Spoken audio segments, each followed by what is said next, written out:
This is the December 16th, 2020 discussion of milestones versus iterations versus Kanban. We just got started and we're talking about milestone pros and cons. Cool. Thanks for that. Yeah, and then I guess to close out that thought would be like, yeah, if we're inherently treating P labels as a likelihood of shipping, and if we have a P label like P3 is often referred to as like 50% or less likelihood of shipping, I think is how we've sort of colloquialized it, then that seems to speak to the fact that milestones are ambitious. Would we? I think that would be my point. Oh, sorry, Matt.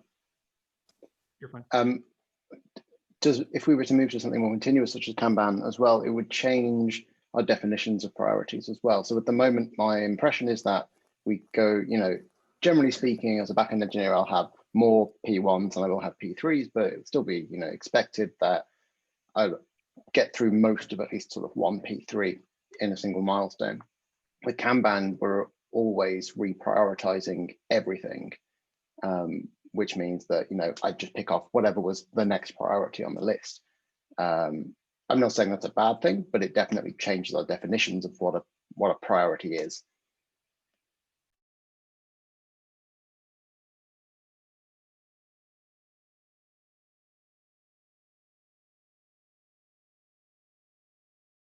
I was just capturing that under the Kanban section because that's a good point. Okay. So like Matt, to your point, we have this notion that milestones are ambitious, but at the same time, we want to be able to make reliable promises to customers. Yeah, and I think there's more to unpack than just, milestones as a form of planning and execution, because for example, like if we toss everything into a milestone and we set those customer expectations and we're operating in this sort of bucket concept, like this is all the work that we would like to accomplish in this milestone, then part of the problem too, not our problem, but like the problem is, how effective groups are at refining. And I feel like we've done a really good job of refining our refinement process to where we should, in theory, see a more reliable completion rate on milestones going forward, which could potentially remove the argument around, oh, this is a very ambitious plan. It's like, well, maybe it's only been ambitious because refinement hasn't been finessed well enough in the past.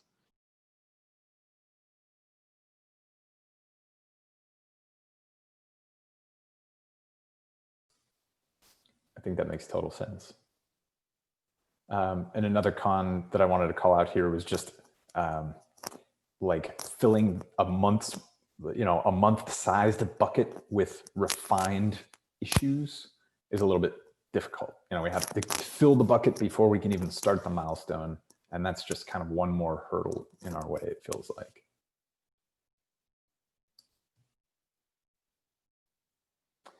So any other notes on milestones? Matt, what's been some of the feedback from product in terms of expectations around milestones? Like, are you hearing, I don't know, like Jeremy be like, you're not really hitting the mark here. Like it's easy to see like there's some opportunity for improvement, or like, is he looking for a more refined view of a delivery schedule? I feel like as we go down the tiers, it becomes maybe less clear what your long-term delivery is going to look like. I was just curious if milestones have been working well or if they've been clearly falling short. I mean, I'm not aware of any feedback like that. I think maybe this is my proud bias talking, but I feel like our group just executes really well. And so I've never heard from Jeremy or product leadership that we're not moving fast enough or delivering value. If anything, the product organization tends to always emphasize refinement. Like, is this the smallest change we can make? Is this refined enough? Is this broken down? So to me, it's that conversation. It's primarily about that. Like, are we refining well enough? Not so much how are we planning or plotting the work. I will say too, though, that I do agree with Dan, your last on point in that, especially this milestone where we have reduced capacity, but really all milestones, not knowing what's coming in from the previous milestone with certainty. Like we have good ways of measuring that when engineers say, oh, this is likely to slip. Like, okay. But when we're then trying to toss it into this like big chunk of time, it just, it's complicated.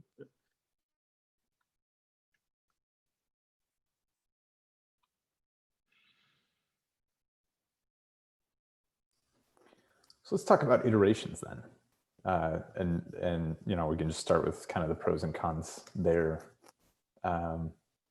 One of the pros, and this actually may be more of a minor one, but one of the pros is it would really help the plan sub-department kind of like evaluate this feature. It's a new feature for GitLab, and they're really looking for feedback. So that is one minor pro here for sure. So I haven't yet read about or used it other than the bits that Austin has introduced me to.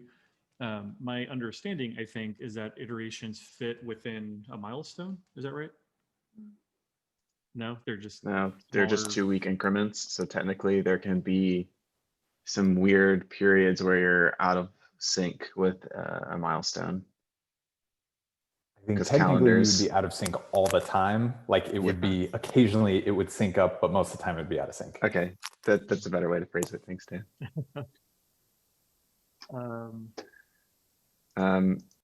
In my head, I can only really think about work in a maximum of 2-week increments. So in some sense, it affords me a little more flexibility into like, when am I starting things and when do I need to finish them by? No, I don't disagree with that. I think milestones are how the product org here operates. And so therefore that's where my head is always at. I'm not in the 2-week, 1 week. I'm in like the 1 month minimum and then like 3 month, 6 month, 12-year time frame. But I get, you know, it sort of begs the question too, is this a thing that our entire group has to adopt, or is this a thing that we just have to be coordinated on where, you know, if backend wants to work in Kanban style, they can. If Austin wants to work in iterations, he can. If front end wants to work in the milestone, they can. Like, is there that type of hybrid solution here, or does this have to be an all or nothing?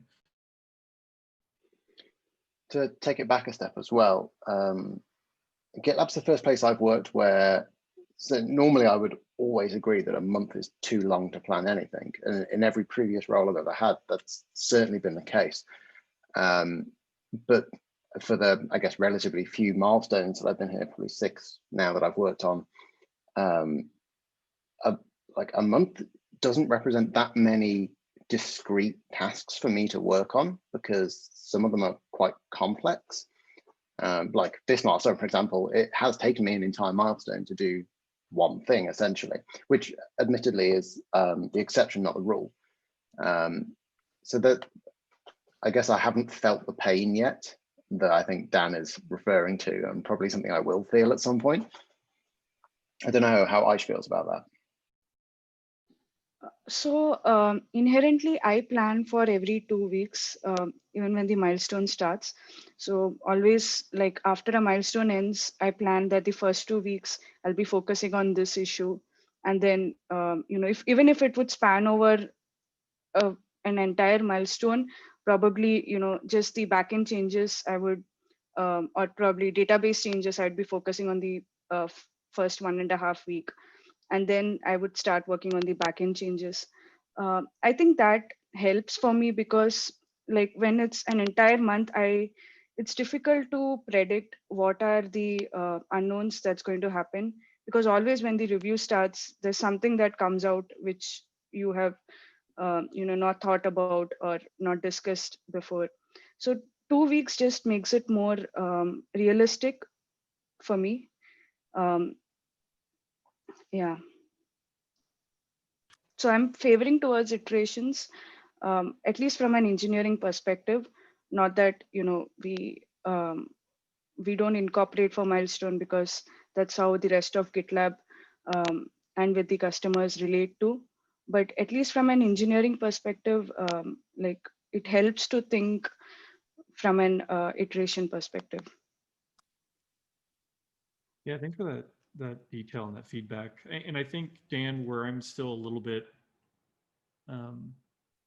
not clear on the why is, even though we plan in milestones, there's the expectation that like engineering is not going to be like slapped on the wrist for missing timelines. I'm not going to be slapped on the wrist for missing timelines unless it becomes like a 3-6 month kind of consistency thing where we're just not shipping anything from our plan. And also, when I first joined, my initial impression was that I'm planning for the milestone in that month view, but then engineering works however best suits them. And then I think the third compounding thing there is that if we find, to Aisha's point, that hey, we're budgeting for 10 weight per engineer per milestone, but we find that we're really only achieving like 6 or 7 because we're running into these unknowns and these long reviews, et cetera. Then I think that it sort of corrects itself, and then we can adjust how much we're budgeting per milestone versus necessarily just changing how we're managing it at the high level. But those are kind of the 3 things that I'm thinking of as I'm trying to figure out, like, why do we need to change the milestone plan versus just empower engineers to work how they best work. Yeah, and so clearly I need to do a better job of kind of like framing what I see as the problem here, because it's not about repercussions. I totally agree with you, like engineering does its best, and if we miss a target, it's, there's no punishment for that. So that is not a concern of mine at all. My concern is extra work. Milestones, from my perspective, force us to do extra work, like kind of increases the size of the hurdles. And one of those hurdles I already mentioned, which is like having to refine a month's worth, like fill that month-sized bucket with refined work that we then like plop into the next milestone. Another thing is having to figure out capacity, right? Like with Kanban, you might want to know about capacity just in, like if a customer is saying like, hey, when will this be delivered? Then maybe you need to go investigate, well, this engineer is working on this thing and they're going to have this amount of capacity. But capacity itself becomes much less of a concern. Like, and I'm speaking about Kanban in particular here. The same is true to a lesser degree with iterations, but like you just get work done as fast as you can, and you don't need to like have to predict how much capacity is going to be available in order to make sure you have that much work refined, because it's not technically a month-size bucket. It's a month-size bucket adjusted to how much, how many holidays there are going to be, that kind of thing, right? So all of a sudden, like, again, I'm just going to use Kanban because it's basically the opposite of milestones. It's the least amount of advanced planning. You don't have to worry about capacity at all. You just execute work as fast as, people are executing it, and capacity is not really a thing. So my concern here is just reducing the amount of work it takes to plan.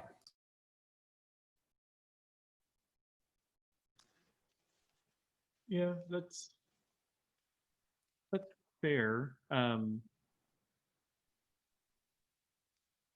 I guess I just don't know what I don't know, because in terms of thinking about like what we just went through for 13.8 planning, I think that was, extra work just because we're trying to figure out between what's coming in from the previous milestone and what is the reduced capacity. And maybe that's your point. But I guess otherwise it's not really, it doesn't feel like extra work to me, but maybe that's just because I'm used to it as well. Yeah, I guess I'd have to like run an experiment. Like I'm a very tactile, hands-on visual person, and I'd have to see how this would play out in terms of, what does the next 3 months look like if we do a Kanban style approach versus the milestone approach. And same for iterations if we want to try that, but I would have to like actually do it to provide a better opinion here, I think. And I think you actually just pointed out another good example. This thing where we set a milestone in advance and hope that that's when we're going to hit it, and then we have to figure out at the end of the milestone, what slipped, change the labels, do all that stuff. That's just more work. And like, admittedly, none of this is like hard, difficult work, but it is work. You know, it's like, you know, it's attention cycles we have to take away, you know, and sometimes it really can add up, even though it's not difficult work, it can add up to be a fair amount of work. I think just kind of for everybody involved, probably especially you, Matt, as the PM. So I think like the whole, you know, what has slipped, marking things as slipped, all of that stuff goes out the window when we're not using milestones. So if we're using iterations or Kanban, I think it becomes a matter of like something gets delivered when it was delivered. And, you know, we sort of set the milestone in retrospect and not in advance. It saves us time and energy. So I don't know, like it's starting to seem like maybe we don't want to finish talking about pros and cons. Like we can take any approach here. What do you guys think? Y'all think, sorry. I had an interesting example to show from Basecamp, from their book Shape Up. They're talking about how they break down their work. I saw some similarities in terms of like how we approach some things. So I think in an ideal world, like when you come into a milestone, you have this issue with the number of tasks laid out, and yay, you can just go through and check off your different tasks and we'll ship at the end of the milestone. And then in reality, we discover that there's usually some things that we didn't necessarily catch in refinement that have to be addressed also within that milestone. And the way they addressed this was they started bringing in these things called hill charts. So the way they kind of break it down is like, let's say an issue or an epic is broken apart into a couple different scopes. Then they show where those scopes are on the progression of like what's unknown to like what's known. And this helps show like where the maturity of a component of an issue is. So perhaps if you've spent most of your time focusing on the global recurring events, you can show that that's made it farther along than you haven't really figured out the way to apply edits yet. And so to me, what iterations does different from milestones and Kanban is it's just like a tool to communicate progression. It's a way to set expectation of how far an issue is, or shorten the feedback loop of when it's going to be completed without having to ask the question, hey, where are we with this thing? Yeah, and I feel like the more we go down this path, well, I agree with all of that. Like, that's great, but it does seem like we're now maybe conflating how engineering operates versus how product operates. And my stakeholders, the people that I have to communicate with, I don't think will like if we're operating off of a retroactively apply a milestone type of process. Like, it's fine if we want to work like that in some capacity, but like not like specifically with the milestone, I guess. But I guess my point is I'm agnostic to how we deliver the work and how we shift plans as we go. And I'm more concerned about being able to say, we expect this thing to ship by this milestone or this release, or we have this sort of timeline around it. Because if I can't provide that, it, I think, hamstrings customer success. And I think it probably will aggravate customers, because we're already known for taking a year to ship something that you know, people want. And that's, I don't think that's uncommon. I don't think that's like our fault. That just is how it is. But if then we further compound it by saying this will take a long time, and that's the furthest we can go, and we can't make even estimated commitments, then I think we start losing a bit of an edge because we can't set any expectations. So I don't know, like, I know there's some overlap there, but I just don't know if we can necessarily do away with entirely the idea of redefining some estimated milestone or some timeline there.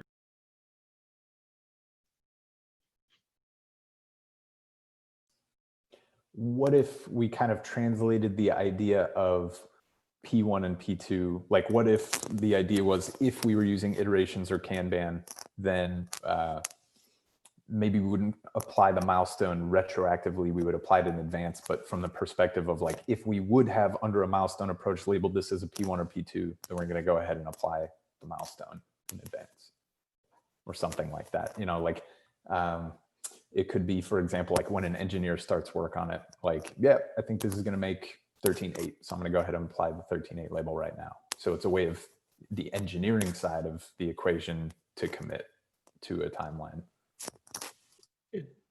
It sounds like that would be duplicative of the health status, maybe, right? Because like we plan things for a milestone, and as we're confident one way or the other it's going to slip or it's going to ship, then we would add some indicator. And in this case, it sounds like you're proposing, well, let's use the milestone itself as the indicator. And I don't necessarily object to that, but if we do have this other feature that exists already that communicates the same thing, and we can set expectations that way without breaking the current paradigm, if we don't have to, that would be, I guess, my question or thought.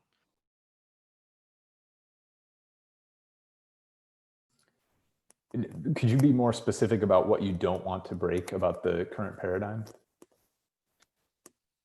I think more specifically, it's that theme of being able to set expectations. Right now, when we plan for a milestone, we apply the milestone, and that communicates to everyone watching these issues that we intend to tackle this in 13.8. And I think there's all these like implied meanings that, okay, well, if it doesn't ship in 13.8, then it's likely to ship in 13.9. And then if there's, like a 10x problem that Max was working on that we find like, oh, this is actually much bigger, then we can go in and change the milestone then. But like we're communicating that expectation all the way through. Whereas my understanding of some of these other proposals is that we wouldn't apply the milestone until we've already started work on something. And so it just makes me less able to then communicate in advance on these customer calls like, oh yeah, we're planning to tackle that in this milestone, or by Q1, because I don't know until an engineer has started working on it. And maybe that's oversimplifying. Like maybe there's some communication process where I can still do that. And if that's the case, then my opinion would change, I think.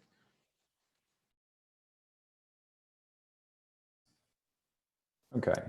So, I mean, I guess my perspective is that we generally assign milestones no more than 45 days before delivery. We'll say like, we think we can get to this in the next milestone, but we generally don't go too much further out than that.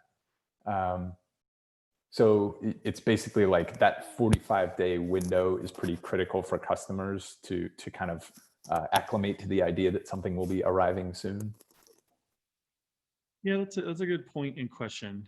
I would say yes, but typically there have been discussions before that window where we say, hey, like this is in refinement and we're targeting maybe this release or this, broader time frame, like a quarter.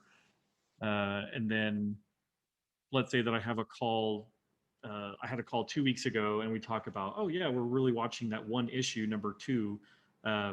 And then during our planning cycle, we put that milestone in, they see that that's going to happen. Whereas if we say like, yeah, we think we can get to this milestone, but we're not sure yet. And then they see it appear later, like I'm sure they'd still be happy about it. But then I think it sort of catches even customer success off guard as well.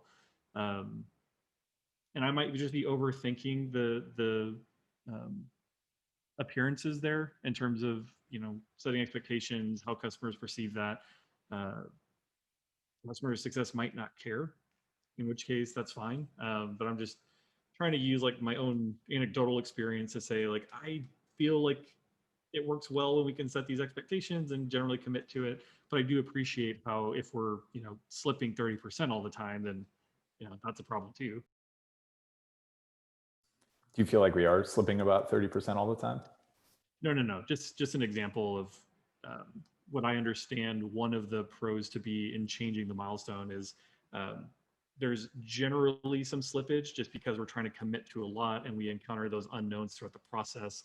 So I'm just recognizing that the tail end of that milestone where things may slip, I'm appreciating that pain point. Okay, cool. So recognizing that we're going a little bit over time here, and thank you all for staying a little bit late. So my kind of perception here is Matt is saying he's actually not feeling that much pain here and actually sees some value in terms of the milestone approach for communicating to customers. I want to take it back over, like understanding that this isn't so much problem for product. I want to take it over to the engineering side and talk to you, Aish and Max. Like, I guess, is this like a critical issue for either of you from the engineering perspective? Like, is this something that would be a meaningful improvement to your life to be doing iterations or Kanban instead of milestones, or are milestones just sort of like it's livable and it's fine? It's definitely livable.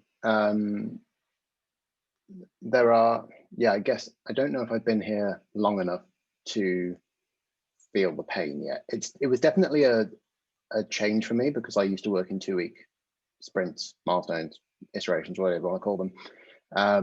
And I probably would have not looked down on, but I would have been very suspicious of if my previous workplace would have said, right, we're going to work in month-long sprints from now on. But I've been pleasantly surprised since being here about how it can work. I think I'm kind of amenable to all the outcomes here, I guess, which is not a helpful thing to say, I know. I've also worked in places where the engineering team aren't syncing up with how the product team work, and that can cause all kinds of pain. And I'm definitely keen to avoid that if that's a possible issue. You know, being able to promise things to customers is important. But then also so is being able to promise things in a timely way and saying and being accurate with those estimates. So yeah, I guess in summation, I'm not sure. Yeah, so it's not a pressing problem for me, but I definitely would not deny that having either Kanban or iteration would, you know, make things better, like planning from an engineering perspective. But the thing is, it definitely looks like, you know, we cannot let go of milestone. Like we will have to have it because the other dependency that it has. So if iteration or Kanban is going to introduce more processes, then it's just going to be like multiple things for us to maintain on, then that would be a drawback. Like having both of them, that is milestone and iteration or Kanban, like having to maintain 2 processes could be a drawback.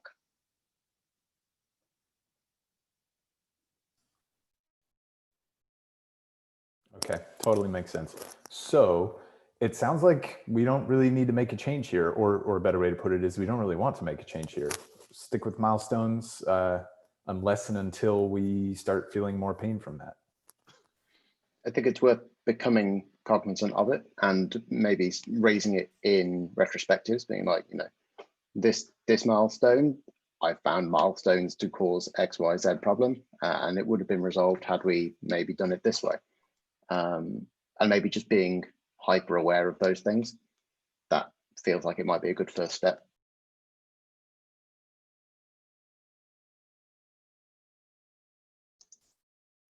Going back to what Matt was saying about sometimes just needing a live experiment to see results and have some educated learnings, would it be a worthwhile experiment to try and introduce iterations into the development breakdown for maybe 1 to 2 milestones worth to see what the pain points are and to give that feedback back to the plan group?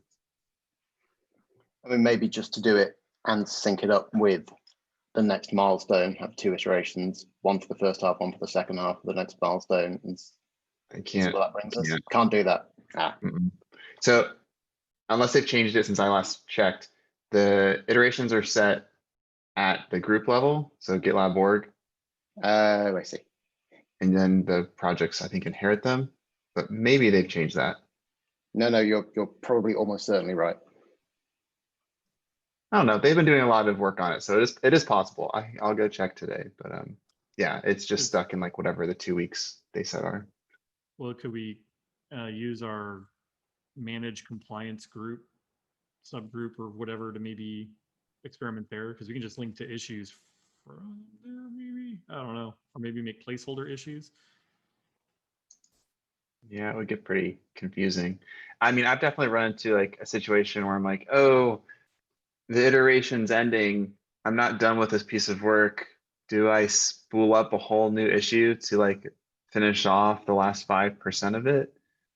think the answer is technically yes, but I've been lazy because I don't want to make myself do more work and just changing the iteration to the next one, which then defeats the purpose because it's not actually showing what work was completed in specific iterations. Yep. But cool, yeah. I mean, I'm supportive of some sort of experiment if we can figure out a fairly painless way to do it. If there is not a painless way to do it, I take that as a signal that it's not the right fit for us. In terms of the iterations one, and in terms of Kanban, same thing. Like I'm open to do an experiment, one milestone or something, and see if it works, how we like it, if that's feasible. If it's going to take us, 2 or 3 milestones to learn this process, I don't think we're yet at the trigger point where we have an impetus to do that. But I'm certainly amenable to it if we find that changes over the next couple of months or something. My impression is that any individual could be using iterations, like just go ahead and set the iteration on your issue. Like, and I guess I'm speaking more to the engineering side here. You can use iterations if you want, no harm in it. It sounds like everyone else won't be using it, so we'll ignore it. So, you can kind of run that experiment individually. I think Kanban would be a little bit tougher. I think Kanban we would probably need group coordination for, but let's feel free to experiment with iterations. And I think, like Max said, we can just kind of monitor the pain of milestone-based planning in retrospectives and see if anything new crops up. But at the moment, it seems like probably don't need any change here. Cool. I appreciate the discussion. Yeah, me too. Thank you all for jumping in here and sharing your thoughts. I really appreciate it. Thanks all. Have a good one. Thank you. Thanks, everybody. Bye-bye.